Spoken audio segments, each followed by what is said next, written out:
All right, the Padres, they knock off the Rays here in game one, 13-5. It was a blowout, and it was 7-0 at one point. I don't have a ton of reaction to this game, really. Like, it was just, there's not a whole lot for me to say. It was a great performance from this offense. There were some frustrating games there, hot St. Louis, but they go into the Dome, Tropicana Field, and they pretty much lit up the Rays starting pitcher tonight, Taj Bradley. He doesn't even make it through 3 innings, couldn't get 9 outs. He gets 7 outs, 8 hits, 8 earned runs, walked a couple guys. And on the Apple TV broadcast, they showed it like that splitter was getting hammered. It was hit, hit, hit, hit. Great job from the Padres really early on and just all the way throughout this game here. 3 runs in the first, 4 runs in the second, a run in the third, 2 runs in the fourth. And then Bogaerts had a homer. There was 3 runs there in the ninth inning. Manny with an RBI single. He had a homer in this game as well. Congrats to him, tying Adrian Gonzalez on the Padres home run all-time list, at least in the regular season, I think, with 161. Bogaerts sac fly. He had a homer, obviously, like I said. Jackson Merrill continues to barrel baseballs. It feels like almost every time he puts the ball in play, it's a barrel, whether that's over the fence into center, whether that's just taking it the opposite way, but it's still hit very hard, or it's taking it up the middle. It doesn't matter with him. Crony continues to be hitting pretty darn well.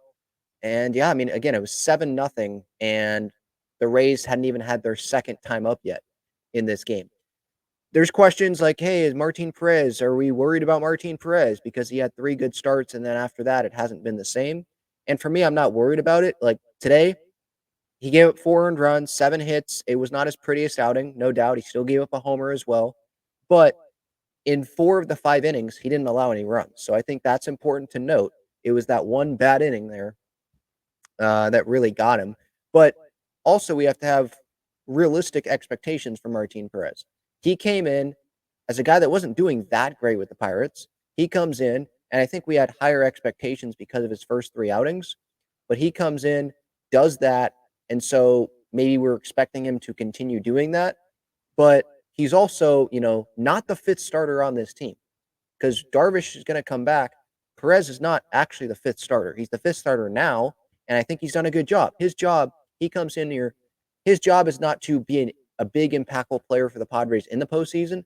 His job was to help the Padres get there, and he has done that. He's kept the Padres in most of the games that he has started. The Padres, they won this game. Now, it wouldn't have worked so good if the Padres wouldn't have been able to do much offensively, but they're not in St. Louis anymore. They were able to do something offensively. And so really all I care about is, did you keep the Padres in the game? And he did that. Did the Padres win the game? They did that. This is not like Michael King or Joe Musgrove or Yu Darvish or Dylan Cease, some of the guys that we're going to be trusting on come postseason time to deliver those great starts.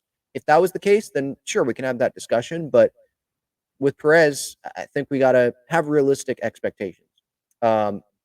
Great job from the bullpen for the most part. Reynolds, my goodness, that's going to be a tough decision.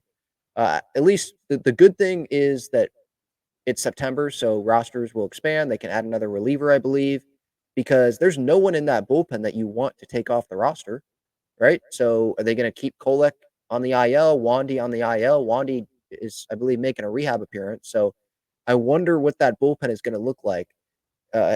From top to bottom, there's options that you want, that you're okay with going with in that bullpen. So great job from AJ Preller. Great job from really everyone involved there this season on that. And then Manny Machado, obviously, I think for me, huge takeaway from tonight with the homer. Is he the best third baseman in Major League Baseball right now? My answer is yes before looking at the numbers. And I saw on social media when I put that question out in the replies, it was Jose Ramirez was someone that got brought up, and I totally respect that. And maybe it's, J Ram's the best in the AL and Manny is the best in the NL. And I said right now, it's not the entire year because, one, that's not fair to Manny because he was coming back from the injury, the elbow surgery. And 2, like right now. So right now in the month of August, Manny, compared to Jose Ramirez, he's hitting 289. Ramirez is hitting 270. He has a 910 OPS, Manny does. Ramirez has an 875 OPS. So 6 home runs for J Ram, 6 home runs for Manny, 21 runs driven in for Manny, 17 for J-Ram. So I would give the edge to Manny, and Manny is a better defensive third baseman than J-Ram is. I don't watch every Jose Ramirez Guardians game, but Manny's playing like some of the best third base that he's played in his career probably right now. Definitely with the Padres. He just had like his best defensive series maybe in his career. Definitely Padres career. So many highlight reel plays. So I'm going to go with Manny right now. Not the whole season, but right now. And Padres, if they want to go long, Manny's going to be a big part of that. He's the captain, and he's one of the leaders. He's one of the best players, obviously, on this team. He should have won the MVP in 2022, and in 2022, Padres went on a deep run, and a big part of that was Manny. And this year, if Manny stays hot, I have no doubt that the Padres can go on a deep run as well. So, yeah, that's all I've got. Padres, they win this game. This is what they need to be doing against teams that are under 500.